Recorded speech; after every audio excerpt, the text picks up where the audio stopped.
Ya, shalom semuanya. Saya percaya kalau kita boleh ada sampai hari ini semua karena anugerah Tuhan ya. Oke, saya lihat tuh wajah-wajah cantik wajah-wajah yang ganteng ini semuanya ya. Oke. Ini PD Ripka, right? Ini PD Ripka ya. Ini dari mana? Dari Medan, Bandung, Jakarta, Surabaya atau dari mana? Dari Jakarta. Dari Jakarta. Oke ya. Oke, kita berdoa sebelumnya ya. Jadi ini interdenominasi, betul ya? Ini Iya, dari Bu. bermacam-macam Iya, gereja. Oke, dari keren. Luar kantor. biasa. Ya, Tuhan suka dengan kesatuan ya, kita berdoa. Ya. Tuhan Yesus yang baik, terima kasih Bapak kalau kami masih boleh ada sampai hari ini, masih boleh sehat, masih boleh melayani Tuhan, masih boleh memuji, menyembah, masih boleh menaikkan doa, masih boleh menghirup udara segar, semua karena anugerah Tuhan. Sebentar kami akan mendengarkan apa yang menjadi pesan Tuhan, karena kami tahu kami berjalan tanpa pesan Tuhan, kami tidak akan sanggup Tuhan, khususnya menghadapi hari-hari yang semakin tidak menentu, yang semakin mencekam, yang semakin menakutkan, bahkan membuat banyak orang-orang yang mengalami dalam keadaan tidak tenang, bahkan ada yang gelisah, bahkan ada yang stres, bahkan depresi, bahkan banyak hal-hal yang tidak menyenangkan yang membuat orang menjadi khawatir. Tapi hari ini kami pegang janji Tuhan, berjalan dengan Tuhan ada kelegaan, berjalan dengan Tuhan ada ketenangan, berjalan dengan Tuhan ada kepastian. Itu modal kami Tuhan, karena kami tahu kalau kami melihat dunia, kalau kami berharap pada dunia, kami tidak akan membuat kami kuat. Saya berharap pada Tuhan tidak pernah mengecewakan. Terima kasih Tuhan Yesus yang baik. Urapi aku secara pribadi, urapi teman-temanku semuanya. Haleluya. Amin. Ya. Oke, kita masuk dalam Yosua ya. Yosua 3 ayat 10. Yosua 3 ayat 10 demikian firman Tuhan ya. Semua dapat Yosua 3 ayat 10. Oke. Lalu kata Yosua, dari hal inilah yang akan kamu ketahui bahwa Allah yang hidup ada di tengah-tengah kamu ya. Sister, ini satu kekuatan. Brother, ini satu kekuatan. Dikatakan bahwa Allah yang hidup ada di tengah-tengah kita. Ya, bukan Allah yang mati, bukan Allah yang cuek, bukan Allah yang tidak merasakan, tapi Allah yang hidup. Artinya dia jelas ada bersama dengan kita. Dan bukan hanya itu, dikatakan dan bahwa sungguh-sungguh, ya bukan hanya iseng-iseng, tapi dikatakan sungguh-sungguh akan dihalaunya orang Kanaan, orang Het, orang Hewi, orang Heris, orang Girgasi, orang Amori, dan orang Yebus dari depan kamu ya. Apapun masalah kita pada saat ini, mungkin masalah COVID, masalah sakit, masalah ekonomi, masalah pekerjaan, masalah PHK, masalah rumah tangga, masalah jodoh, masalah apapun, katanya Tuhan akan menghalau semuanya musuh-musuh kita. Ini luar biasa. Nah mungkin kita bilang Bu Indri, itu kan waktu dulu waktu bangsa Israel mau masuk ke tanah perjanjian, kan beda dengan sekarang. Saya percaya Allah yang kita sembah adalah Allah yang sama dari dulu sekarang sampai selama-lamanya. Kalau Tuhan berkata dia akan mengusir semua musuh-musuh kita, pegang ini sebagai kekuatan ya, khususnya di akhir zaman ini sister, brother ya. Kalau kita berdoa, saya secara pribadi, kalau saya berdoa waktu saya dapat COVID dengan suami, saya perkataan dengan firman, saya doakan pakai firman karena itu ada power yang luar biasa. Kalau kita berdoa pakai kita punya logika, itu akan membuat kita kadang-kadang ragu. Tapi doa dengan firman Tuhan itu powernya luar biasa. Engkau bisa berdoa pakai ini dengan mengatakan bahwa Allah sungguh-sungguh akan menghalau semua musuh-musuh kami. Ini luar biasa. Nah, ayat 7 dikatakan, dan Tuhan berfirman kepada Yosua. Hari ini juga Tuhan berfirman pada setiap kita di tempat ini ya. Dikatakan, pada hari inilah aku mulai membesarkan namamu di mata seluruh orang Israel. Supaya mereka tahu bahwa seperti dahulu aku menyertai Musa, demikian aku akan menyertai kamu. Pegang ayat ini, bahwa kalau Tuhan pernah menyertai Musa, Tuhan yang sama juga akan menyertai kita. Kalau kita pegang firman Tuhan, kita akan kuat di akhir zaman ini. Kalau engkau pegang berita dunia, engkau dan saya akan stres dan akan tidak bisa bertahan ya. Di saat-saat seperti ini kita butuh kekuatan melalui firman Tuhan. Ayat 13 sampai dengan 15. Segera sesudah kaki para imam pengangkut tabut Tuhan, Tuhan semesta bumi berhenti di dalam air sungai Yordan, maka air sungai itu akan terputus. Air yang turun dari hulu akan berhenti mengalir menjadi bendungan. Wow, ini bukan main-main, ini perkara yang luar biasa. Ketika bangsa itu berangkat dari tempat perkemahan mereka untuk menyeberangi sungai Yordan, para imam pengangkut tabut perjanjian berjalan depan bangsa itu. Segera sesudah para pengangkat tabut itu sampai ke sungai Yordan, dan para imam pengangkut itu mencelupkan kakinya ke dalam air di tepi sungai Yordan. Sungai Yordan itu sebak sampai meluap sepanjang tepinya selama musim menuai. luar biasa.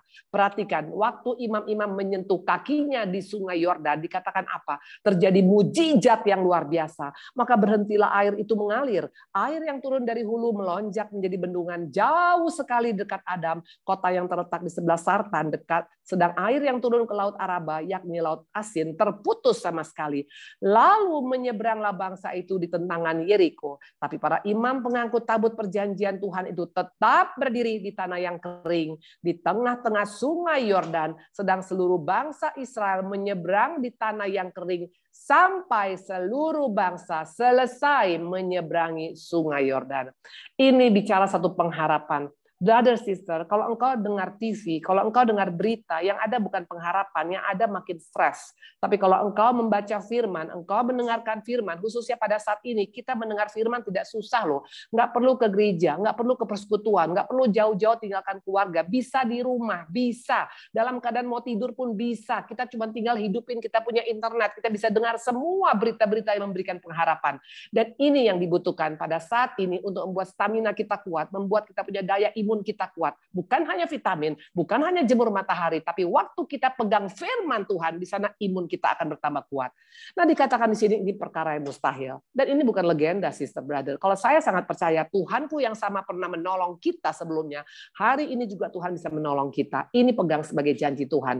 Nah, untuk kita bisa mengalami kekuatan di akhir zaman ini, untuk kita bisa menang menghadapi tantangan kita pada saat ini, ada 5 peranan yang harus kita miliki, ya. Ada 5 sikap yang harus kita miliki. Kalau engkau dan saya hanya sekedar bangga menjadi orang Kristen, nggak akan cukup. Sekedar jadi pendeta, nggak akan cukup. Tapi ada 5 peranan yang dibutuhkan untuk kita bisa bertahan, bahkan bisa menang menghadapi masa yang semakin sulit ini. Yang pertama adalah peranan siapa? Yang pertama adalah Yosua. Betul?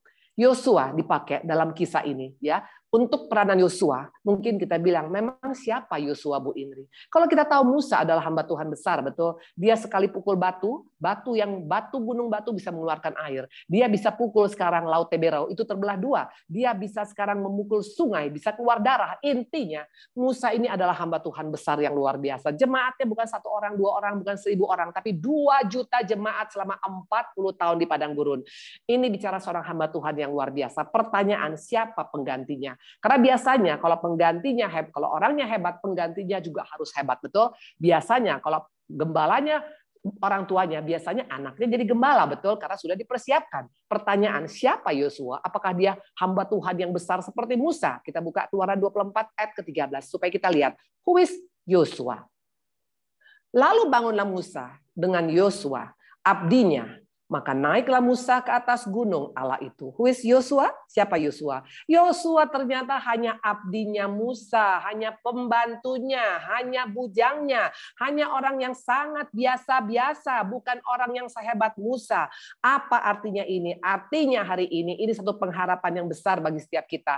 Tuhan mencari orang-orang di zaman akhir ini untuk menjadi partner kerjanya mengalami perkara besar, bukan melihat kasta. Kalau dunia melihat kasta, betul? Kita tahu di negara-negara tertentu itu ada kasta, betul? Kasta orang kaya tidak boleh menikah dengan orang sederhana. Itu dunia. Tapi Tuhan tidak memandang kasta. Siapapun kita di tempat ini, kita bisa menjadi partner kerja Tuhan untuk mengalami perkara besar, khususnya menghadapi keadaan yang sangat tidak menyenangkan saat ini, ya.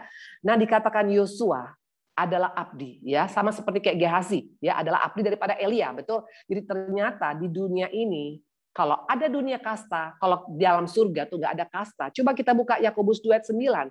Ini peringatan bagi setiap kita kalau kita masih memandang muka pada orang. Kalau mau orang kaya kita hormat, kita sopan, betul? Kalau orang kaya minta didoakan, kita doakan pagi, siang, malam. Tapi giliran sekarang ketemu dengan orang sederhana, senyum pun dia kita nggak balas. Hati-hati waktu kita masih memandang muka. Tapi jikalau kamu memandang muka, kamu berbuat dosa, dan oleh hukum itu menjadi nyata bahwa kamu melakukan pelanggaran. Sister, brother, ternyata memandang muka sama dengan dosa berzina, sama dengan dosa membunuh, ternyata sama karena tidak ada dosa besar kecil di hadapan Tuhan.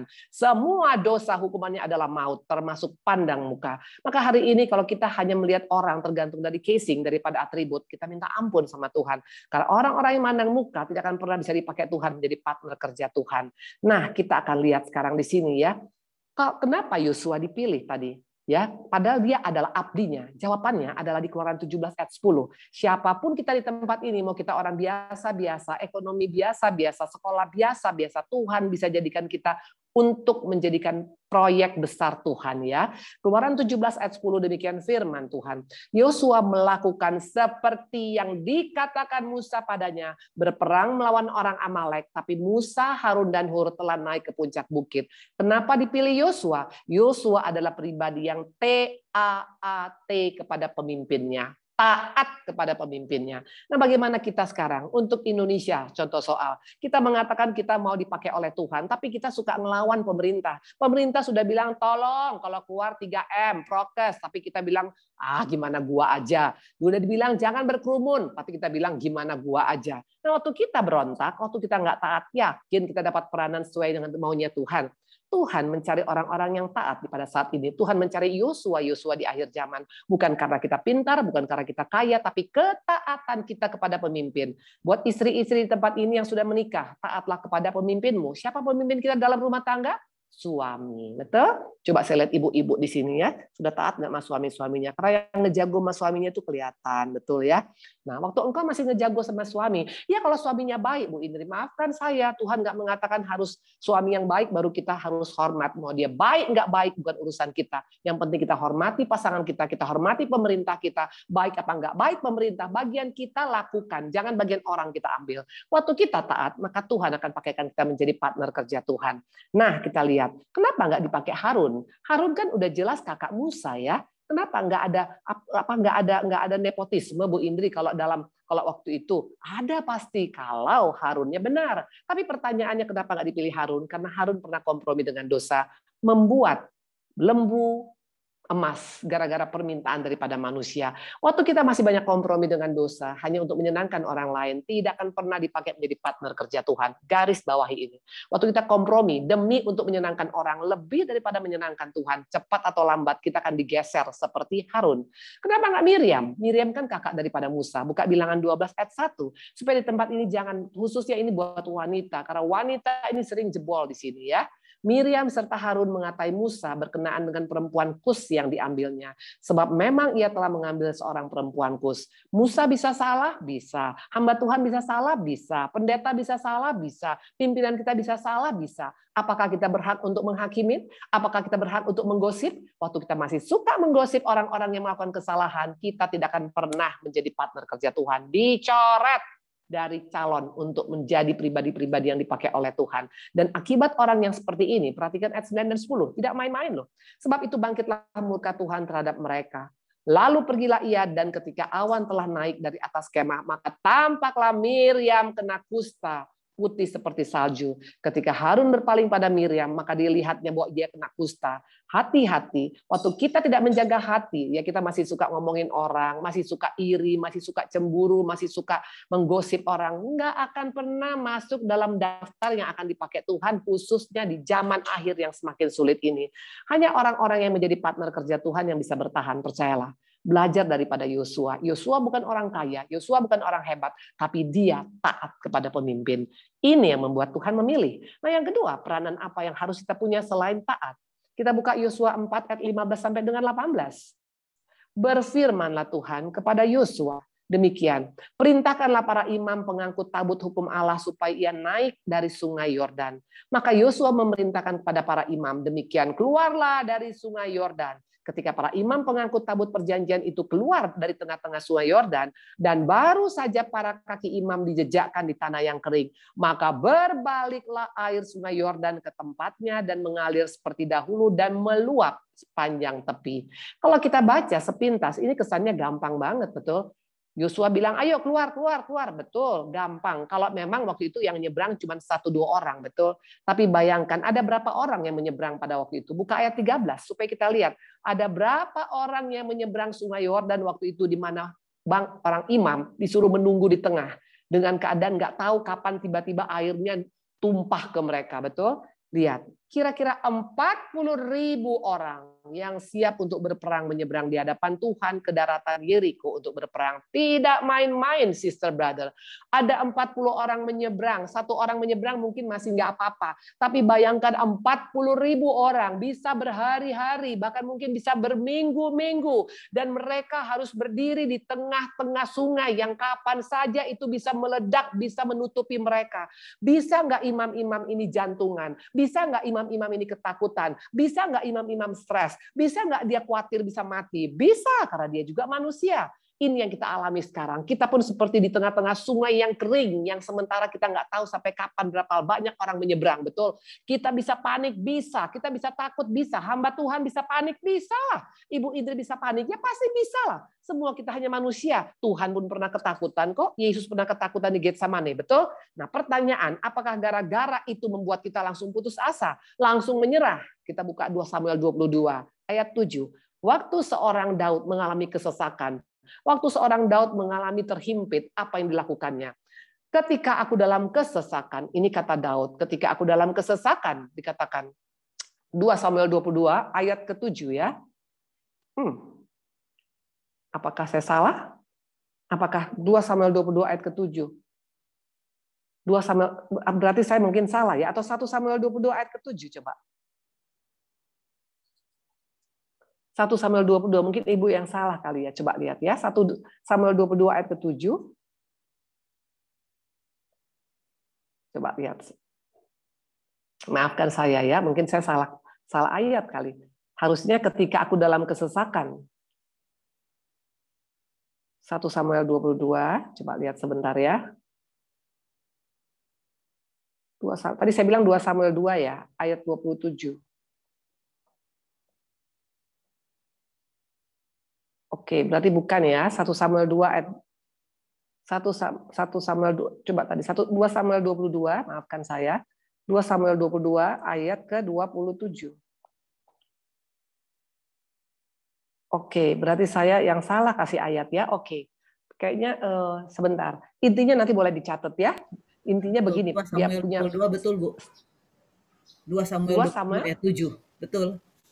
Iya, betul ya. Nah, dikatakan begini kata-katanya. Coba dicari. Kata-katanya adalah kata-katanya seperti ini. Ketika aku dalam kesesakan, betul ya? Ketika aku dalam kesesakan, aku berseru kepada Tuhan. Ya betul ya, ketika aku dalam kesesakan, aku berseru kepada Tuhan, kepada Allahku dan berseru. Dan ia mendengar suaraku di baitnya, teriakanku minta tolong masuk ke telinganya. Ini adalah statement daripada seorang Daud. Waktu dia kesesakan, waktu dia dalam keadaan ketakutan, waktu dalam keadaan terhimpit, seperti imam-imam, dalam keadaan nggak tahu kapan air itu bisa tumpah kepada mereka. Karena yang menyeberang ada 40.000 orang, bukan 1-2 orang, bukan cuma 10 orang, 40.000 orang menyeberang. Itu bicara tentang waktu yang tidak tahu kapan selesainya. Tapi apa yang dilakukan imam-imam? Mereka berseru kepada Tuhan dan dikatakan Allah mendengar. Ingat, jangan pernah berhenti berseru pada Tuhan waktu kita kesesakan. Karena dia mendengar dan dia menolong kita. Ayat 20, perhatikan. Mana buktinya dia mendengar? Ia membawa aku keluar ke tempat lapang. Ia menyelamatkan aku karena ia berkenan kepadaku. Luar biasa. Ia membawa aku keluar ke tempat lapang. Ia menyelamatkan aku karena ia berkenan kepadaku. Ada kelegaan. Waktu suami saya COVID dengan saya, itu tanggal 6 bulan Mei ya. Saya tanggal 6, suami saya tanggal 7. Hari pertama sampai hari ketiga kami masih bisa isoman di rumah. Hari ketiga suami saya perburukan ya. Nggak bisa bernafas, sudah mulai sesak, akhirnya dibawa ke rumah sakit.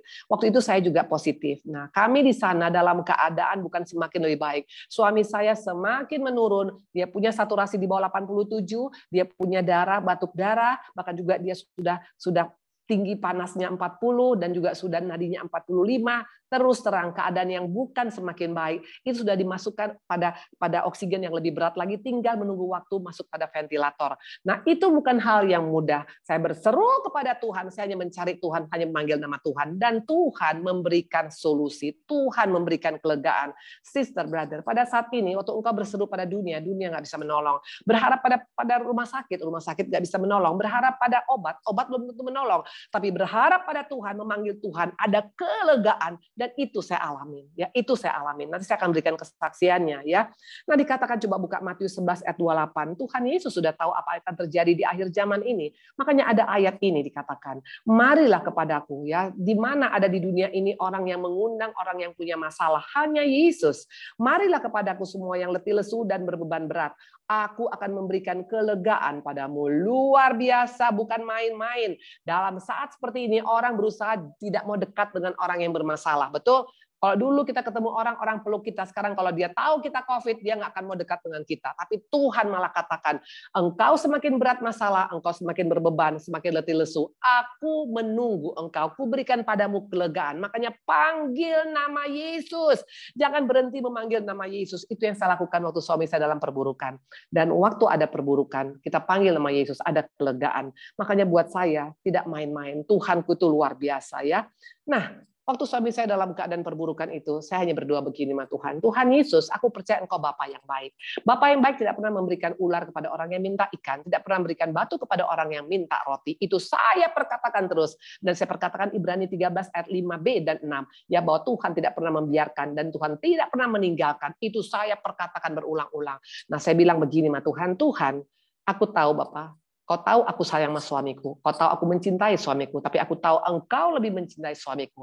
Kalau engkau mau ambil Tuhan, aku siap. Tapi kalau engkau pun tidak mau ambil Tuhan, berikan kesembuhan sempurna. Dan kami akan melayani lebih lagi Tuhan. Nah, waktu itu saya berdoa seperti itu. Dan ada kelegaan, ada ketenangan. Tidak ada rasa takut sedikit pun. Dengan keadaan kondisi suami saya sudah sangat perburukan habis.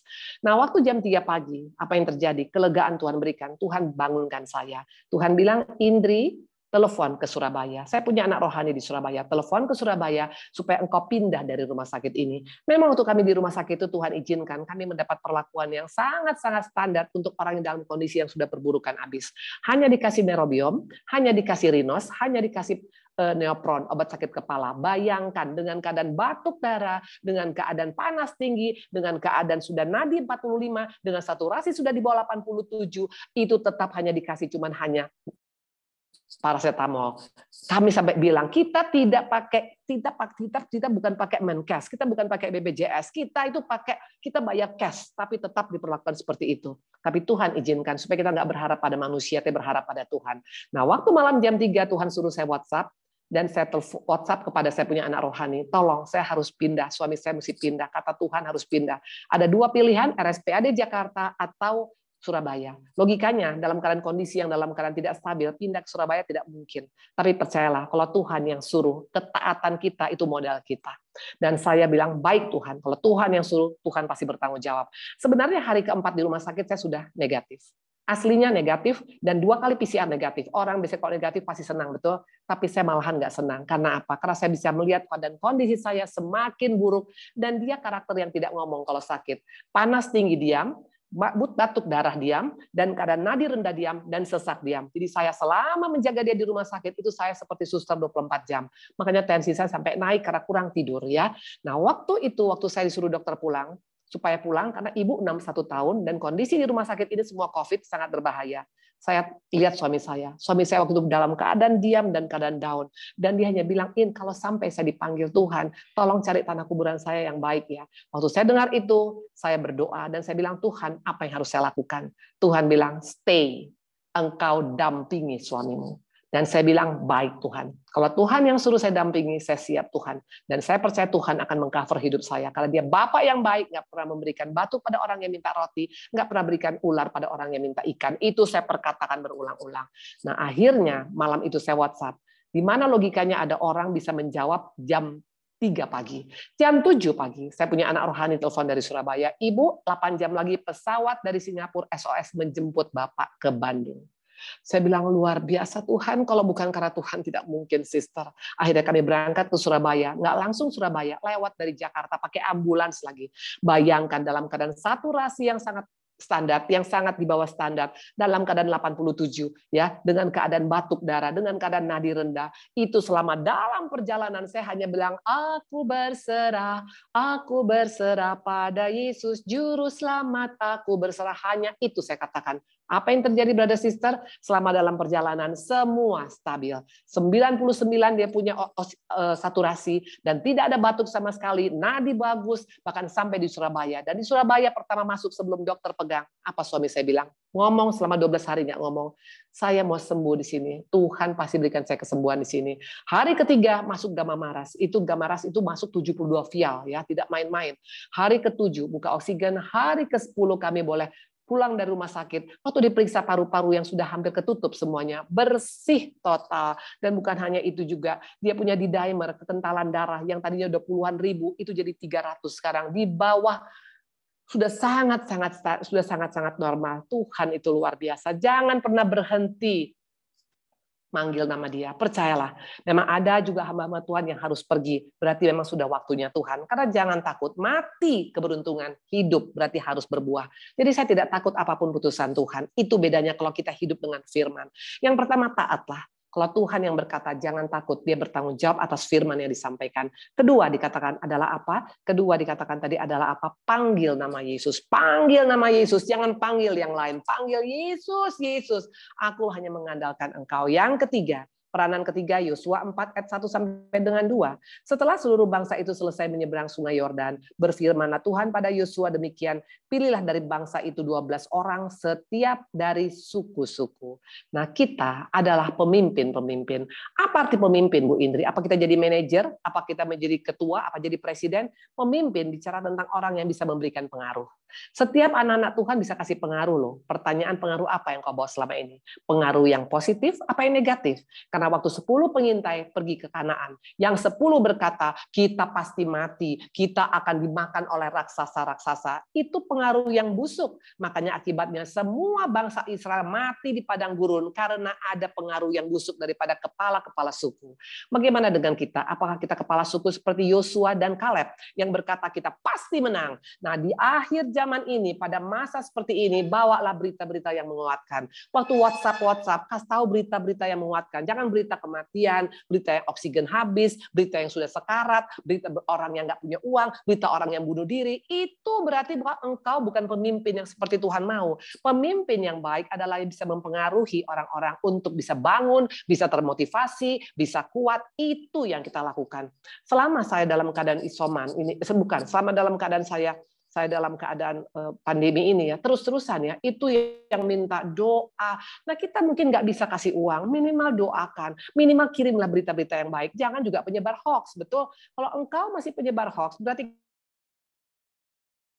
yang baik tidak akan dipakai oleh Tuhan di akhir zaman ini. Tuhan mencari orang-orang yang menjadi pembawa kabar baik di akhir zaman ini ya. Itu yang Tuhan inginkan. Coba buka Mazmur 68. Ya, ini yang Tuhan inginkan daripada pemimpin. Siapa pemimpin? Kita. Ya, dikatakan begini ya. Mazmur 68. Kalau enggak ayat 11, ayat 13 ya. Berarti Mazmur 68 ayat ke-13 coba. Yes, ayat ke-11 di sini ya. Tuhan menyampaikan sabda, orang yang membawa kabar baik merupakan tentara yang besar. Kita adalah pembawa kabar baik ya. Jangan bawa kabar busuk. Jangan bawa kabar hoax ya. Kalau kita sama seperti dunia, berarti apa bedanya kita dengan dunia? Tidak akan pernah dipilih oleh Tuhan. Ini waktunya kita kasih tahu Tuhan pasti tolong, engkau pasti sembuh. Setiap saya mendoakan, nggak pernah saya doakan seperti ini. Ya Tuhan, kayaknya udah mau mati Tuhan. Oh no, walaupun sudah sekarat saya bilang Tuhan engkau berdaulat, engkau berkuasa, engkau Allah yang sama. Kalau engkau bisa membangkitkan Lazarus, engkau juga bisa memberikan kesembuhan pada saat ini. Orang terbangun imannya dengan kata-kata doa seperti itu, dengan kata-kata kita seperti itu ya. Masalah jawaban doa bukan urusan kita, itu kedaulat Tuhan. Tapi bagian kita perkatakan yang positif, yang baik, yang mulia, yang sedap didengar, itu leader yang Tuhan inginkan. Keempat, peranan apa? Yosua 4 ayat 13. Dikatakan begini, kira-kira 40.000 orang yang siap untuk berperang menyeberang di hadapan Tuhan ke daratan Yeriko untuk berperang. Ada 2 kali perkataan yang sama, yaitu kata berperang. Sister, kita menghadapi peperangan saat ini. Musuh kita tidak kelihatan, yang namanya COVID dan kawan-kawan.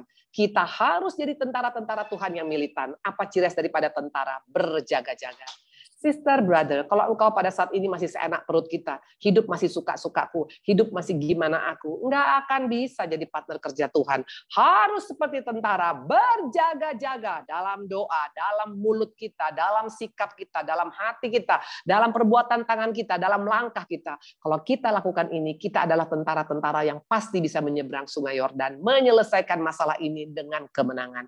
Dan yang kelima, sesudah kita melakukan semua, yang paling penting adalah tetap minta belas kasihan Tuhan. Kisah 15 ayat 11. Tetap minta belas kasihan Tuhan. Karena tanpa belas kasihan Tuhan tidak akan mungkin kita bisa bertahan. Sebaliknya kita percaya bahwa oleh kasih karunia Tuhan Yesus Kristus, kita akan beroleh keselamatan sama seperti mereka juga. Undang kasih karunia Tuhan. Minta kasih karunia Tuhan. Bukan hanya minta sekarang Tuhan berikan aku kesehatan, kesembuhan. No. Minta kasih karuniamu Tuhan melimpah dalam hidupku Tuhan. Hanya itu yang membuat kita bisa bertahan. Jadi ada 5 peranan untuk kita bisa menang. Dikatakan tadi peperangan kita bukan melawan roh dan daging, tapi perlawanan kita melawan musuh-musuh di udara, betul? Dan memang virus COVID itu ada di udara, sudah dibuatkan sejak dulu. Makanya baca firman pada saat sekarang ini, banyak merenungkan firman, karena firman itu terutama kayak saya, sekarang banyak baca dari Yesaya, Yehezkiel, Yeremia, ya dari Yosua, itu tentang yang terjadi sekarang ini, dan Tuhan kasih tahu solusinya untuk menghadapinya. Makanya kalau kita bergaul dengan firman, membuat kita bisa kuat. Kalau kita bergaul dengan dunia, membuat kita stres. Pilihan kita mana? Karena ingat, apa yang masuk itu yang keluar. Yang masuk firman, yang keluar iman. Yang masuk berita dunia, yang keluar ketakutan, kegentaran, dan yang ada semakin stres. Jadi pesan Tuhan pada setiap kita, Tuhan mau sungguh-sungguh mengusir musuh-musuh kita. Karena dia adalah Allah yang hidup, yang bisa merasakan apa yang kita rasakan. Bagian kita, pilihlah 5 peranan tadi. Pertama, peranan Yosua yang taat. Yang kedua, peranan imam ya yang berseru pada Tuhan pada saat menghadapi kesesakan. Yang ketiga, peranan daripada tentara yang menyeberang. Mereka untuk berperang, bukan untuk main-main, tapi untuk berperang. Yang keempat, peranan dari siapa? Peranan daripada ketua kepala-kepala. Apa bicara kepala-kepala? Berilah pengaruh yang baik pada teman kita yang lemah iman, kepada saudara-saudara kita yang sakit. Ini waktunya kita saling memperhatikan, saling mendoakan, saling memberkati. Itu yang membuat kita dipakai oleh Tuhan. Dan yang kelima, jangan lupa kasih karunia yang membuat kita bisa bertahan sampai pada kesudahan. Tuhan memberkati. Kita berdoa dulu ya, kita berdoa ya. Semuanya diberkati hari ini. Ya, amin ya, kita berdoa ya. Tuhan Yesus yang baik, Allah kami yang baik, Roh Kudus kami yang luar biasa. Terima kasih Bapa, pada hari ini kami sungguh-sungguh membutuhkan Tuhan. Kami tahu Bapa, pada hari-hari di masa-masa saat seperti ini, kami nggak membutuhkan dunia Bapa. Yang kami butuhkan adalah Tuhan. Kasih karunia-Mu Bapa. Kami mau panggil nama-Mu Bapa. Pada saat kami mengalami kesesakan, kami juga mau tetap berjaga-jaga Bapa. Dengan pertolongan Roh Kudus, kami bisa berjaga-jaga. Tapi dengan kekuatan daging kami, dengan kekuatan logika kami pasti akan jebol. Mampukan kami melalui kasih karunia-Mu Tuhan, agar kami boleh tetap menjadi tentara yang berjaga-jaga. Dan kami juga mau Bapak memberita kabar baik Bapak. Dimanapun kami berada, yang kami selalu ingatkan, kita pasti kuat, kita pasti menang, kita pasti bisa menghadapi. Bukan berkata yang pesimis, bukan yang apatis, bukan yang membuat orang semakin down. Dan yang terakhir Bapak, ketaatan adalah modal kami. Kami mau taat kepada pemerintah, kami mau taat kepada pimpinan kami mau taat juga kepada di mana kami bekerja, kami juga mau taat kepada pasangan kami yang Tuhan sudah berikan, yaitu suami kami. Dan suami-suami juga taat kepada pimpinan, yaitu Tuhan Yesus sendiri. Waktu ini kami lakukan, kami percaya kami pasti bisa menghalau semua musuh-musuh kami dengan pertolongan Tuhan. Dalam nama-Mu kami mengucap syukur, berkati Pederika Tuhan. Dalam nama-Mu kami mengucap syukur. Haleluya. Amin. Tuhan berkati.